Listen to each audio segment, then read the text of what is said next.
क्या लेकिन इतने से बात बन जाएगी? उन्होंने तीन पॉइंटेड मांगे दिए हैं उन्होंने कि सोनम वांगचुक को जंतर मंतर पर बुला करके उनका अनशन हमारे सामने खुलवाया जाए, धर्मेंद्र प्रधान का इस्तीफा हो, जिन बच्चों ने नीट पेपर लीक की वजह से खुदकुशी की उनके परिवारों को 1-1 करोड़ रुपए का मुआवजा हो। अब वो ये कह रहे हैं कि अपनी मांगों पर हम हैं, कायम हैं, और वो सोनम वांगचुक कह रहे हैं मेरा अस्पताल में भी अनशन जारी है। अब नड्डा जी के अस्पताल चले जाने से, पुलिस के मंच दे देने से, जंतर मंतर पर लोगों को जाने से, न रोकने से, इस सब से बस हो जाएगा त्रिपाठी जी?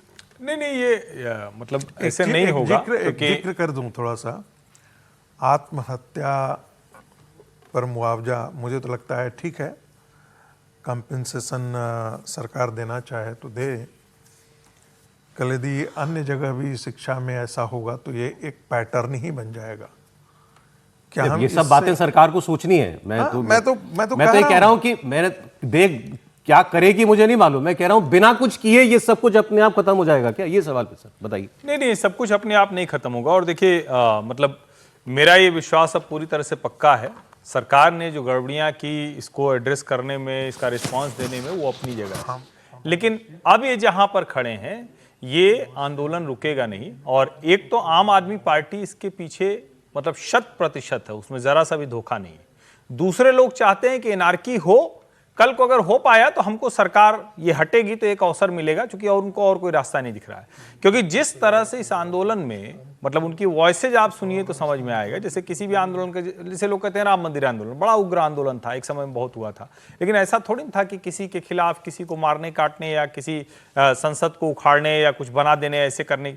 यहां साफ साफ है नरेंद्र मोदी अमित शाह पर हमला है, चलो ठीक है राजनीतिक होगा, संसद उखाड़ देना है, नेपाल बना देना है, ढाका बना देना है, ये पूरा का पूरा पैटर्न डिजाइन वही जो राहुल गांधी भी बीच में इच्छा जाहिर कर रहे थे, दूसरे विपक्षी नेता इच्छा जाहिर कर रहे थे, इल्तिजा मुफ्ती पूछ रही थी कि मेरी एक दोस्त पूछ रहे थे कि 7 लोक कल्याण मार्ग में स्विमिंग पूल कितना बड़ा है, ये उसी डिजाइन पर जाता दिख रहा है। वरना भला सोचिए इसमें प्रेमानंद महाराज को गाली देने का कौन सा तुक है इस आंदोलन? वो ठीक है, मतलब कई अजीबोगरीब बयान भी हुए हैं। और इस आंदोलन में सिर्फ इतना ही नहीं है, आप अगर उस पूरे डिजाइन को देखें आंदोलन तो ये नाम रहेगा अल्लाह का, ये ऐसे भी नारे नहीं, उसको तो प्रोफेसर साहिबा डिस्क्राइब कर रही हैं, वो बता रही हैं कि देखिए इसमें कोई गड़बड़ नहीं है।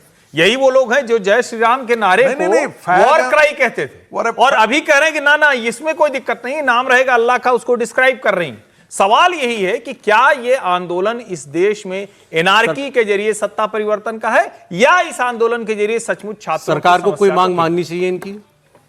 नहीं, उसमें जो मांगे हैं धर्मेंद्र प्रधान का त्यागपत्र, मुझे लगता है कि वैसी कोई मांग ही नहीं जिसको न माना जाए। धर्मेंद्र प्रधान थोड़ी ना कोई जिम्मेदार होते हैं, लेकिन मंत्री है ना, इसमें कौन सी दिक्कत है भाई? हो जाना चाहिए इस्तीफा। इसको मान लेने में क्या दिक्कत है? दिक्कत यह है कि सरकार झुकती दिखेगी। देखिए फिर वही बात है, यही दिक्कत है। जब सरकार इतनी, अरे राजनाथ सिंह जी का वर्ल्ड फेमस बयान है, सरकार में इस्तीफे नहीं होते। मैं जो ये कह रहा हूं, सरकार के लोगों के लिए बहुत अनपॉपुलर ओपिनियन है, लेकिन सरकार तो बीच बीच में झुकते दिखना ही चाहिए लोकतंत्र में। उनके लिए अनपॉपुलर ओपिनियन होगा जो सरकार में बैठे हैं। आप सोचिए कि सारी और तो कोई मांग मतलब विचित्र मांगे अरे वो हो जाएगा तो सब कुछ हो गया। मूल बात क्या है कि आप जवाबदेह होते दिखें। अगर प्रधानमंत्री नरेंद्र मोदी ये कह रहे हैं कि हमने 13 लोग जेल गए, ये हुआ, कार्रवाई हुई, अच्छे से नीट भी हो गया, लेकिन एक आदमी तो जवाबदेह दिखे। वैसे तो मुझे नहीं लगता कि ये होगा, लेकिन फिर भी लेकिन फिर भी उसके लिए भी दबाव बने तो बात बढ़ेगी आगे। सिर्फ 2 क्या ये दबाव बना पाएंगे इसके बाद? सर एक ही लाइन बोलूंगा। 3 दर्जन से ज्यादा बम विस्फोट हुए थे यूपीए काल में, 3 दर्जन से ज्यादा बम। देश का कोई ऐसा कोना नहीं था जो अगले दिन हर दिन बम विस्फोट नहीं होता था। कौन सा गृह मंत्री था जो अगले दिन जाकर के इस्तीफा दे दिया था? अगले दिन नहीं, लेकिन इस्तीफा तो हुआ था। शिवराज मनमोहन सिंह तो कोयला घोटाले में खुद शामिल थे। क्या नाम था? मनमोहन सिंह क्यों नहीं इस्तीफा दे दिए थे? शिवराज पाटिल जी का इस्तीफा। अरे प्रियंका जी ने एग्जैक्टली ये बात बोली भी कि इस्तीफे हुए मंत्रियों के, ये कहीं लकीर पत्थर पे लकीर नहीं है कि नहीं हो सकते इस्तीफे। आपकी जिम्मेदारी है, ये युवा है, हम सब इस सदन में रोज आते हैं। आप ना तो यहाँ पे आप चर्चा करना चाहते हैं, ना ऑपोजिशन को आप पॉइंट उठाने देते हैं, आप डिस्कस नहीं करना चाह रहे हैं। ये सदन है किसका? ये उन्हीं युवाओं का है ना जिसको आप रोक रहे हैं बाहर, जिन पर आप लाठीचार्ज कर रहे हैं, जिन पर आप आंसू गैस चला रहे हैं। ये तो मतलब ये सदन ही उनका है, हम सब यहाँ हैं, किसने हमें यहाँ रखा है, उन्होंने ये रखा है, तो उनकी बात तो सुन ले, उनकी बात तो सुन। Prime minister Modi anti youth है। बिल्कुल एंटी यूथ है, देखिए एंटी यूथ है, एंटी गरीब है, एंटी किसान है। अब 12 साल हो गए, हम सब देख रहे हैं ना, किसान आंदोलन कर रहे हैं, आप उन पे दमन कर रहे हो, अब बच्चों पे दमन कर रहे हो। बच्चे हैं, सुन लीजिए इनकी बात, क्या होने जा रहा है। अगर इनकी बात शांति से सुन लें, आप मंत्री जी की जिम्मेदारी है, उनसे रिजाइन करवाइए। देखिए एक जमाना था जब मंत्री जिम्मेदारी लेते थे, मुझे याद है एक ट्रेन का एक्सीडेंट हुआ था शायद 80s में, अगले दिन उन्होंने इस्तीफा दिया। जो मंत्री रिस्पॉन्सिबल थे, जो उसके समय के रेल मंत्री थे, तो इस्तीफा दीजिए, जिम्मेदारी लीजिए, और सबसे जरूरी तो यह है कि सिस्टम को दुरुस्त करिएगा। प्रियंका जी ने उदाहरण भी दिया, तो शास्त्री जी का उदाहरण दिया, वो बिना नाम लिए। नहीं, सिखों को मरवा दिया था, तो अगले दिन कह रहे नहीं, राजीव गांधी ने त्यागपत्र, वो कह रही है त्यागपत्र होते हैं, भाई त्यागपत्र हो जाए। धर्मेंद्र जी का क्या है? सर मैं सिर्फ ये कह रहा हूं, विजय जी के हिस्से का थोड़ा समय और लेके, इसको इशू क्यों बनाना? लोकतंत्र में सरकार, सांसद, मंत्री आते जाते रहते हैं, भाई दूसरा मंत्रालय दे दीजिए, आपको कुछ तो लगे कि काम हो रहा है ना। ठीक है, मैं ये नहीं कह रहा हूं कि धर्मेंद्र प्रधान थोड़ी ना कोई नकल कराए हैं या लीक कराए हैं, लेकिन जवाबदेही दिखती है तो अच्छा लगता है। और उसके तुरंत बाद 2 दिन का लोकसभा अच्छा, और राज्यसभा में चर्चा रखनी चाहिए। इस्तीफा हो ना हो, सरकार जाने, वो सरकार के उनके बीच की बात है। धर्मेंद्र प्रधान शिक्षा मंत्री थे, पेपर लीक हो गया। धर्मेंद्र प्रधान ही शिक्षा मंत्री थे, पेपर ठीक से भी हो गया। फिर नहीं सर, देखिए 2 बातें हैं, ऐसा तो होता ही है। उसकी तो नहीं, इसके काम के लिए तो मंत्री हैं वो। बिल्कुल ठीक है, इसमें क्या क्रेडिट देना? मैं नहीं क्रेडिट नहीं दे रहा हूं। मैं दूसरी बात कह रहा हूँ, मैं हर्ष जी की बात से सहमत हूँ। लोकतंत्र में जवाबदेही होती है, कोई भी ये नहीं कह रहा, ये बच्चे लोग भी नहीं कह रहे कि उन्होंने गड़बड़ करवा दी होगी, लेकिन एक जवाबदेही होती है ना, किसी सिस्टम की कोई जवाबदेही होती है, उस जवाबदेही के आधार पर उनको इस्तीफा देना चाहिए या सरकार को इस्तीफा ले लेना चाहिए। और ये जो गलतफहमी हम लोग एक भ्रम बनाए हुए हैं कि सरकार में इस्तीफे नहीं होते, तो मैं 20 लोगों की लिस्ट बता देता हूँ आपको जिन्होंने इस्तीफे दिए हैं।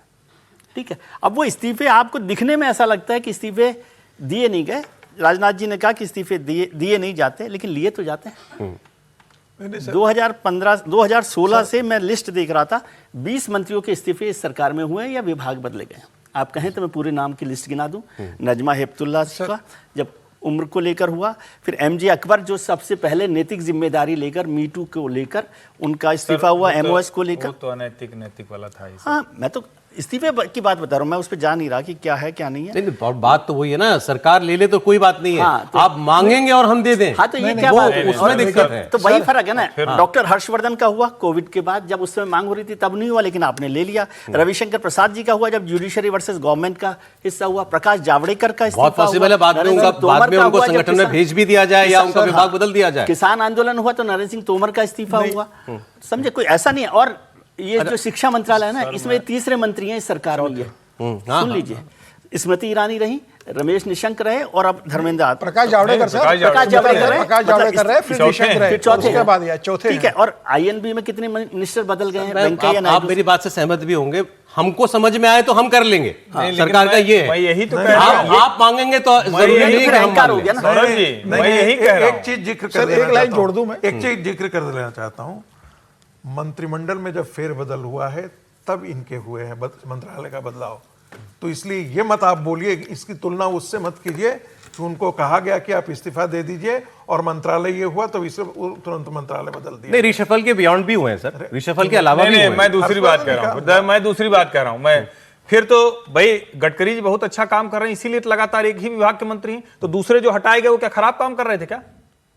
चलिए छोड़ दीजिए इसे, धर्मेंद्र प्रधान का छोड़ दीजिए। अभी दूसरे लोग जो हटाए गए क्या वो खराब काम कर रहे थे? अगर अच्छा काम कर रहे थे क्यों हटाया जाएगा? भाई यही मंत्री रहेगा, ये सब जाना समझ। धर्मेंद्र प्रधान और मेरा